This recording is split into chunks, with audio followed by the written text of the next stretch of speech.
বিয়ের মৌসুমে একের পর এক সুখবর টেলিপাড়ায়। এবার বিয়ের সানাই শোনা গেল জগদ্ধাত্রী পরিবার থেকে। বিয়ে করলেন বর্তমানে জগদ্ধাত্রী এবং আনন্দী ধারাবাহিকের বেশ প্রধান অভিনেতা আদিত্য চৌধুরী। অসংখ্য বাংলা সিরিয়ালে তাকে দেখেছে দর্শক। গতকাল শৈশাবুত করে বিয়ে করলেন দীর্ঘ 8 বছরের প্রেমিকা পূর্বাশা রায়কে। পূর্বাশা নিজেও একজন অভিনেত্রী। বেশ কিছু ধারাবাহিকে তাকে দেখেছে দর্শক।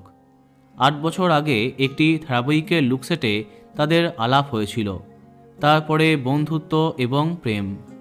অবশেষে গতকাল টেলিপাড়ার অনেক তারকাদের মাঝে আইনি মতে বিয়ে করলেন আদিত্য পূর্বাশা। তাদের এই অনুষ্ঠানে পৌঁছে গেছিলেন শ্রীপর্ণা রায়, সায়ন্তনী মল্লিক, ইন্দ্রনীল আরও অনেকে। আইনি বিয়ের পরে আগামীকাল অর্থাৎ 10ই ডিসেম্বর কলকাতার জগন্নাথ মন্দিরে 7 পাক ঘুরবেন দুজনে। তারা জানান, পুরীর জগন্নাথ মন্দিরে বিয়ে করতে চেয়েছিলেন তারা, কিন্তু পুরীতে যাওয়া সম্ভব নয়, তাই কলকাতায় জগন্নাথের সামনেই বিয়ে করছেন তারা। আমাদের তরফে এই নতুন দম্পতিকে অনেক অনেক শুভেচ্ছা। তো বন্ধুরা, তোমরাও শুভেচ্ছা জানিয়ে দাও, ভিডিওটি লাইক এবং শেয়ার করো।